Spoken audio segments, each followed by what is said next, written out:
우리가 사람들의 주목을 끌려면 무언가 다른 것이 있어야 됩니다.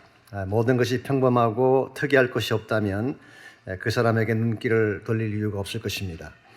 그러나 무언가 다른 것이 있다면 관심의 대상이 되는 것입니다. 특별히 여러분과 저는 하나님을 믿는 하나님 나라 백성이기 때문에 이 땅에 사는 사람들과는 무언가 구별된 삶을 추구해야 됩니다. 이것을 성경은 거룩이라고 표현하기도 합니다. 거룩하다는 말의 뜻은 구별된다, set apart 한다 그런 뜻입니다. 하나님의 백성이 됐다는 말은 세상의 가치관이나 세상 사람들의 모습과는 다른 것을 전제로 하는 것이고, 그러한 삶을 추구하고 살아갈 때에 우리가 세상 속에서도 하나님의 영광을 나타낼 수가 있고 하나님이 기뻐하시는 삶의 열매를 맺을 수가 있는 것입니다. 근데 만일의 경우에 우리의 삶의 모습이 세상과 똑같든지 심지어는 세상보다 더 못한 케이스가 된다면 우리가 어떻게 복음을 전가할 수가 있고 하나님의 영광을 나타낼 수가 있겠습니까? 이런 면에서 우리 크리스찬 삶이 세상 속에서 바른 빛을 발하기를 원한다면 우리가 무엇인가 달라야 하는 것입니다. 그렇다면 우리 그리스도인들이 세상을 살아가면서 세상과는 달라져야 될 삶의 모습, 다른 말로 표현해서 세상보다 한 단계 더 높은 차원의 삶이라고 하는 것은 과연 어떤 것이며 어떻게 하면 이것을 이룰 수가 있을 것인가, 우리가 지금 본문을 통해서 이것을 함께 나눠보려고 합니다. 오늘 같이 읽은 본문에 보시면은 다니엘이 보여주었던 다른 사람들과는 구별되는 삶의 특징들이 오늘 본문에 소개가 되어 있습니다. 1절 말씀 먼저 보시면 다리오가 자기의 뜻대로 고관 120명을 세워 전국을 통치하게 하고, 여기 보게 되면 다리오라고 하는 왕이 등장을 합니다. 지난주에 소개해드렸던 바벨론 제국은 벨사살 왕을 마지막으로 멸망했습니다. 그리고 다리오 왕이 다스리는 새로운 제국이 등장한 것입니다. 오늘 성경에 나오는 다리오라는 이 이름은 역사적으로는 키악세레스 2세일 가능성이 많다고 합니다. 즉 고레스 왕의 장인 되는 키악세레스 2세가 성경에 나오는 다리오가 아니겠는가, 대부분의 성경학자들이 그렇게 보고 있습니다. 이 사람은 약 2년 동안 메데라고 하는 왕국을 다스리다가 세상을 떠나고 그의 사위였던 고레스에 의해서 메데와 바사가 통합을 하게 됩니다. 그렇게 해서 생겨진 제국이 페르시아 제국이 된 것입니다. 어쨌든 오늘 본문에 등장하는 이 다리오는 제국이 바뀐 왕이라고 할 수가 있습니다. 일반적으로 정권만 바뀌어도 그전 정권에 일을 했던 사람들은 그 다음 정권에 기용되지 않는 것이 통례인데, 오늘 본문에 등장하는 다니엘은 그렇지 않았습니다. 제국이 바뀌었음에도 불구하고 똑같이 중요한 직책을 맡고 쓰임을 받게 됩니다. 다니엘 앞에 6명의 왕이 왔다가 지나갔습니다. Six kings come and gone. 많은 왕들이 바뀌고 지나갔어요. 그럼에도 불구하고 다니엘은 still on the job. 아직도 직장을 가지고 일을 하고 있습니다. 이때 다니엘의 나이가 몇 살쯤 됐을까요? 물론 짐작이긴 하지만 한 85세 정도 되지 않았을까 그렇게 생각합니다. 어디에 근거한 것이냐고 하면 다니엘이 처음 포로로 끌려갈 때 15 내지 16세의 아직 어린 청년 아이였습니다. 그랬는데 70년 세월이 지나가지 않았습니까? 바벨론 제국이 70년이니까 그러므로 아마 85세 정도 됐다고 그렇게 볼 수가 있습니다. 자, 85세의 나이에 왕조가 바뀌고 6명의 왕이 바뀌었음에도 불구하고 다니엘은 아직도 중요한 직책을 맡고 있습니다. 나이가 실제로 이슈는 아닙니다. 마음속에 담긴 영성이 중요한 것입니다. 우리의 육체적인 나이에 상관없이 우리 안에 하나님의 영이 살아있으면 마른 지팡이에서도 싹이 나고 꽃이 피게 될 줄 믿습니다. 이런 면에서 다니엘은 85세가 되었음에도 still 직책을 갖고 있었고, 그것도 그냥 직책이 아니라 2절과 3절을 계속 보시면은 이 다리오 왕이 전국을 120개 구역으로 나누고 120명의 고관들을 임명했습니다. 여기 고관이라는 이 표현은 가버너를 말합니다. 120명의 주지사를 세운 것입니다. 그리고 그 120명 위에 3명의 총리를 세웠습니다. 이 총리는 킹 제임스 버전에서는 프레지던트라고 번역을 했어요. 그러므로 굉장히 높은 통치의 위치에 있는 사람. 그런데 3절을 보니까 이들 가운데서도 다니엘은 독보적인 탁월함을 그가 나타내고 있습니다. 3절 볼까요?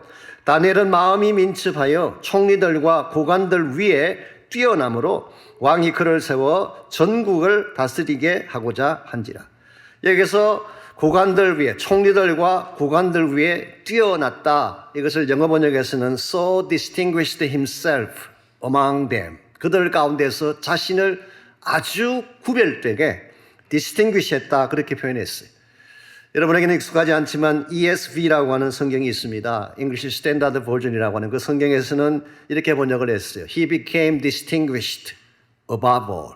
모든 자들 위에 뛰어난 존재가 되었다. 이 표현들을 보게 되면 다니엘은 그 당시 주변에 있는 사람들, 주변에 있는 직책을 가진 어떤 사람들과도 구별된 굉장히 높은 차원의 직위를 가진 것을 볼 수가 있습니다. 그래서 다리오는 이 다니엘을 전국을 다스릴 자로 세우려고 준비를 한 것입니다. 이 대목에서 우리가 한 가지 주의할 것이 있습니다. 우리가 다니엘의 성공에 대해서 이야기할 때에 이 페르사 제국, 메데바사 제국의 탑까지 올라갔다. 여기에 많은 분들이 주목을 하고 이것을 성공으로 생각하는 경향이 있습니다. 그런데 그보다도 중요한 것이 있습니다. 탑이라는 위치보다도 중요한 것은 이 다니엘을 탑에 올라가게 한 원인이 더 중요해요. 우리 구약에 나오는, 창세기에 나오는 요셉을 설명할 때도 일반적으로 총리가 된 사실에 초점을 많이 맞춥니다. 그래서 이집트의 제국의 총리가 되었다. 여기에 대한 강조를 많이 하지만 사실은 총리보다 더 중요한 사실은 요셉을 총리 되게 한 그의 심령 속에 있던 믿음이에요. 우리 자녀들에게 바르게 가르쳐야 됩니다. 단순히 탑하고 인류대학 가고 장관 되는 것이 성공이 아니라 이와 같은 성공이 되게 만드는 요인이 더 중요합니다. 사실 오늘 본문에 나오는 다니엘의 직위라고 하는 것은 결과일 뿐이지 이것이 다니엘 삶의 목적은 아니에요. 진짜 중요한 것은 도대체 무엇이 바벨론 땅에 살고 있었음에도 불구하고 모든 바벨론에 있는 주민들보다 디스팅기시 하겠는가? 그를 더 독특하게 구별되게 만들었는가?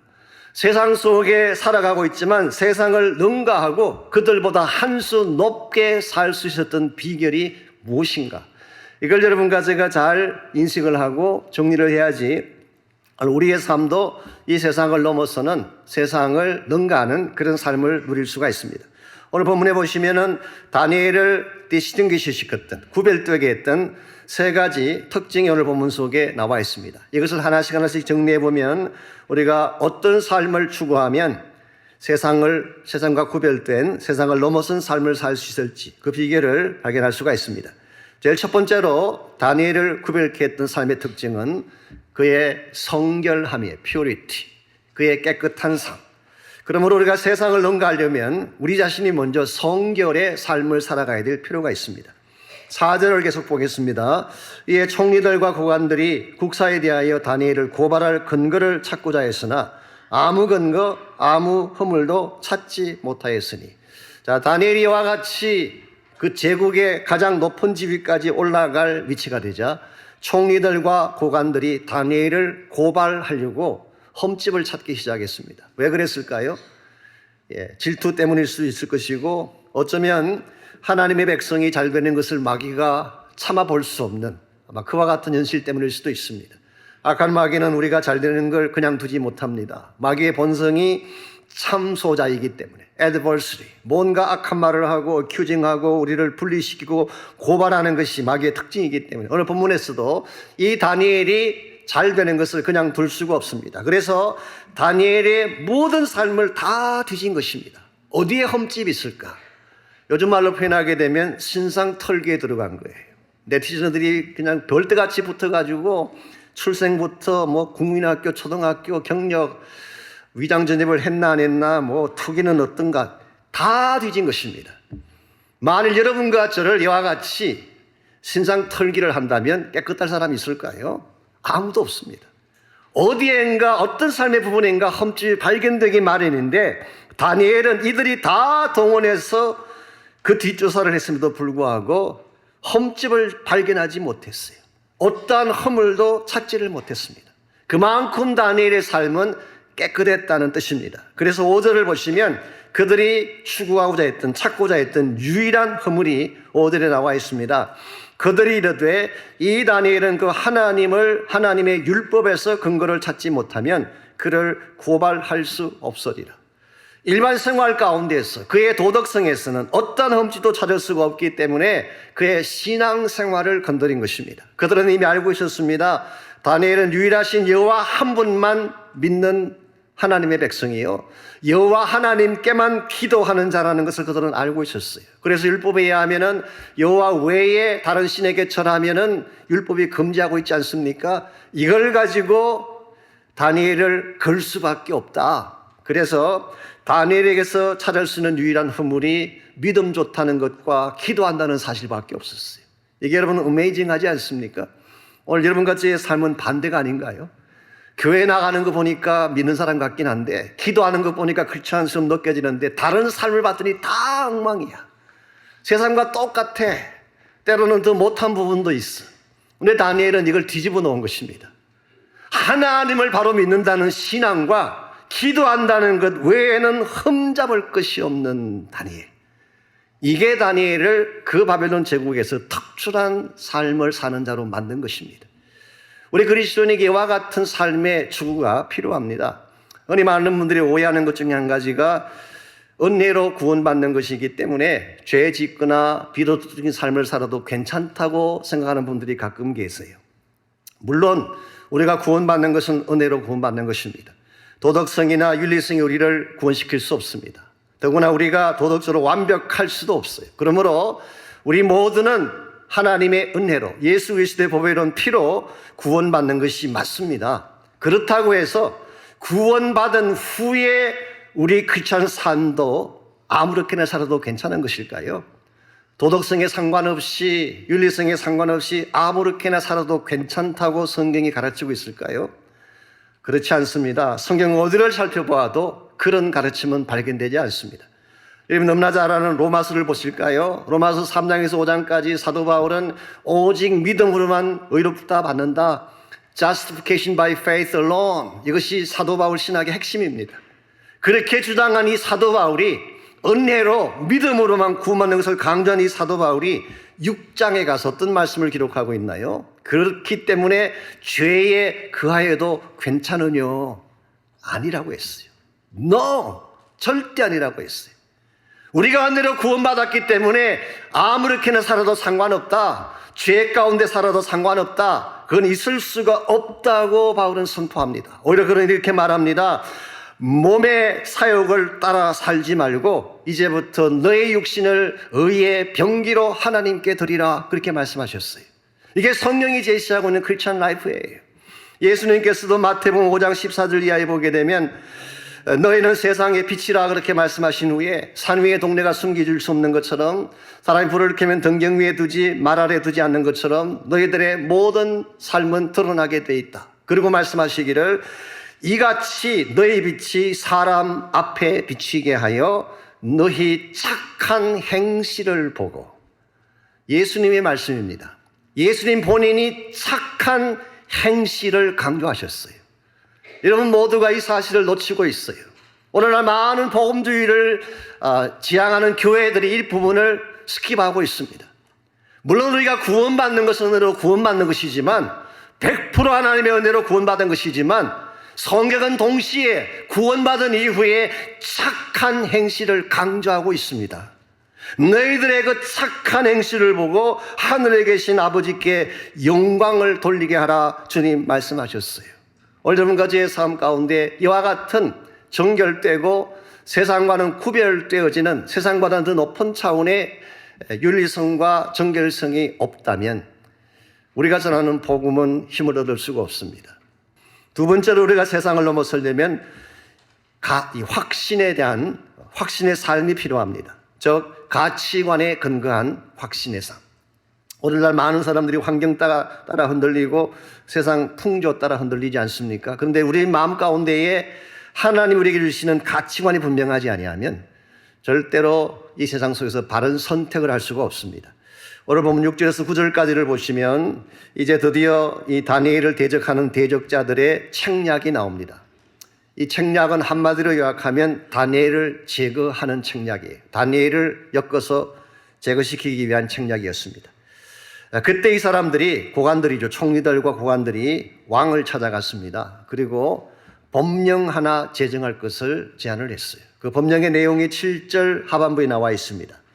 이제부터 30일 동안에 누구든지 왕 외에 어떤 신에게나 사람에게 무엇을 구하면 사자굴에 던져 넣기로 하는 법령이었어요. 앞으로 30일 동안에 어느 누구든지, 대상이 누구든지 이 다리오 왕 외에 어떤 신이나 사람에게 간구를 하든지 기도를 하게 되면 그 사람은 잡아다가 사자굴 속에 집어넣는다.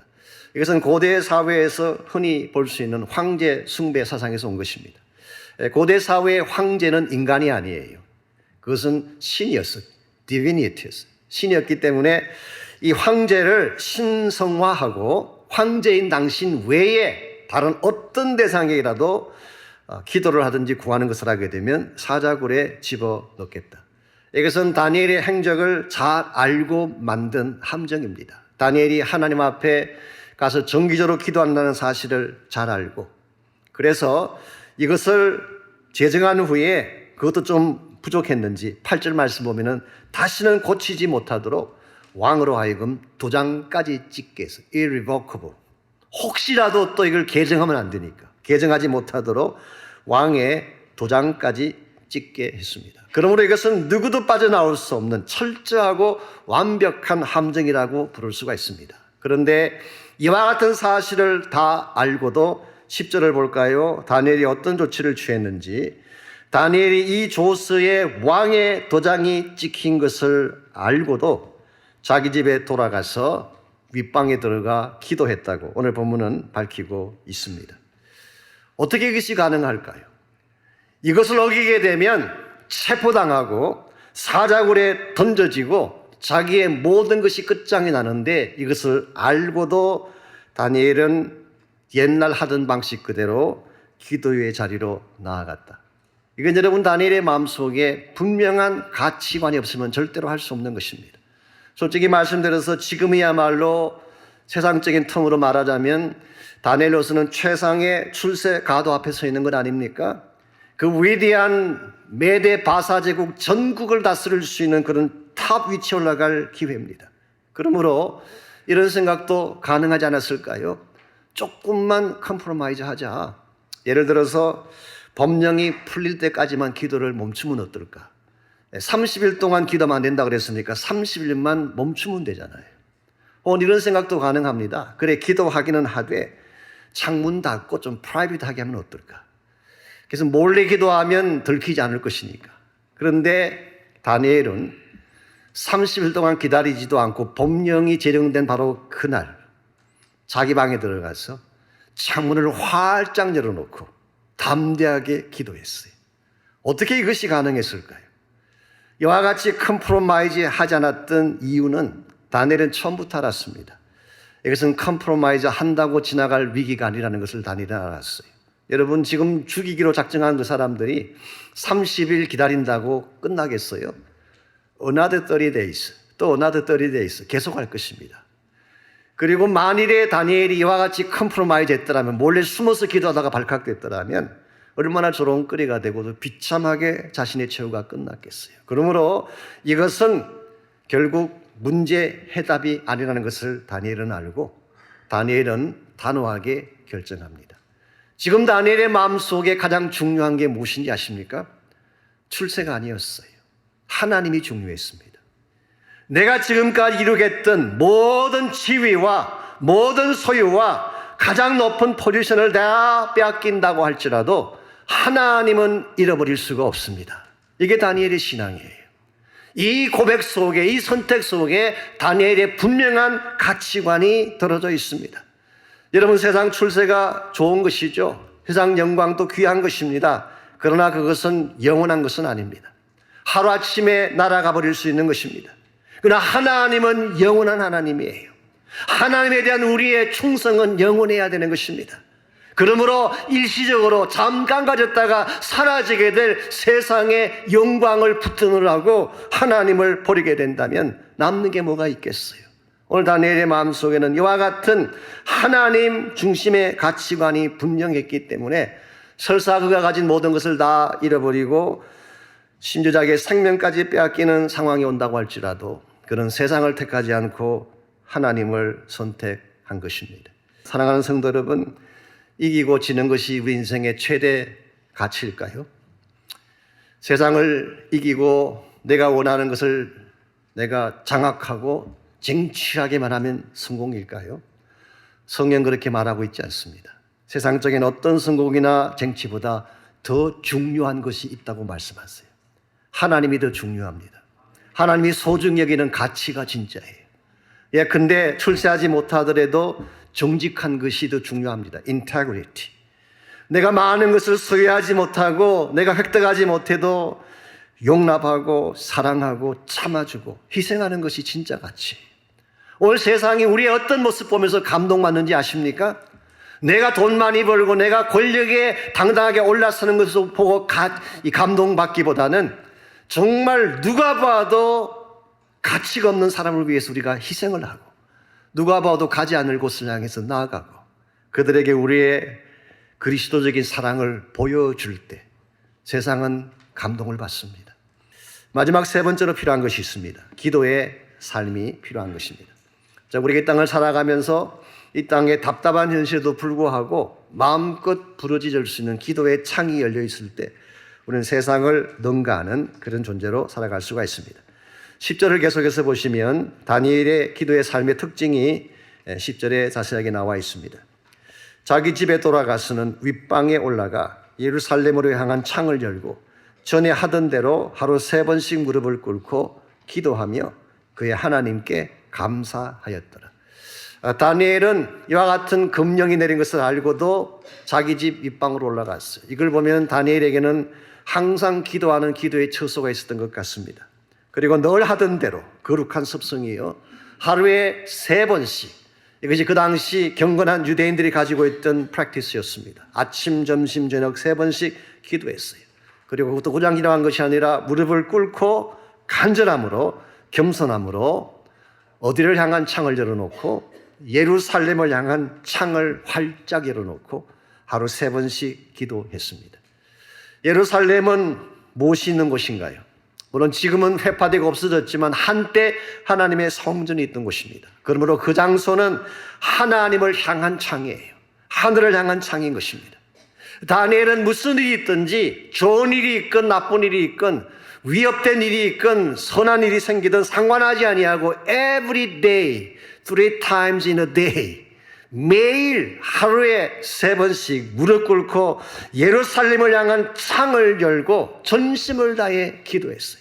저는 이것이야말로 지난 70년 세월 동안 다니엘의 그 고통과 아픔의 시간에도 불구하고 그가 그 모든 것들을 극복하고 승리할 수 있었던 비결이라고 생각합니다. 여러분, 다니엘의 삶이라고 해서 모든 것이 순적했을까요? 15세의 어린 나이에 이방 땅에 끌려왔습니다. 부모도 없는 그 타향에서 친척도 없고 누구 하나 만나서 대화할 사람 없는 그곳에서 어린아이가 얼마나 힘들어하며 혼자 울며 고독한 밤들을 많이 보냈겠어요. 척박한 이방 문화권 속에서 거룩을 지킨다는 게 쉬운 일이었을까요? 얼마나 많은 어려움과 유혹이 있었겠습니까? 수없이 많은 절망과 답답함과 조건은 없어져 버렸지, 부모도 계시지 아니하지, 누구 하나 의지할 곳이 없는 그곳에서 정말 누가 봐도 포기하거나 쓰러질 수밖에 없는 인생인데 그 모든 것을 딛고 일어설 수 있었던 비결은 딱 하나입니다. 기도의 창이 있었기 때문에. 여러분의 삶 가운데 이 기도의 창이 있기를 바랍니다. 여러분의 인생에도 답답한 일이 있지 않습니까? 남들은 알지 못하는 고통과 아픔의 밤들이 있지 않습니까? 혼자 힘으로 어떻게 그걸 다 극복해낼 수가 있겠어요? 아무리 힘들고 어려워도 거기에만 나가면 하나님께서 계시고, 거기에만 나가면 그분 만나 뵙고 그분의 타취를 받을 수가 있고, 거기에만 나가면 생수를 맛볼 수가 있고, 거기에만 나가면 기적과 능력이 일어나기 때문에 우리는 아무리 답답한 현실을 살아도 기도의 창이 있으면 승리자가 되는 것입니다. 더구나 놀라운 사실은 이와 같은 기도의 창이 있었기 때문에 오늘 이 기도의 마지막 결론 부분을 보십시오. 마지막 대목이 어떻게 끝나고 있나요? 그의 하나님께 감사하였더라. 이런 말씀 읽으면 마음에 충격이 오지 않습니까? 샤킹하지 않습니까? 어떻게 이런 것이 가능할까요? 이 밤이 지나면 다니엘은 사자굴로 끌려갑니다. 오늘이 자기의 일생 가운데 남아있는 마지막 날 밤이에요. 이 밤에 내가 이 기도를 드리게 되면 아침에 체포당에 끌려가면 사자굴 속에 던져져서 생애를 마쳐야 되는 그런 상황인데, 감사가 웬 말입니까? 여러분 같으면 감사할 수 있겠어요?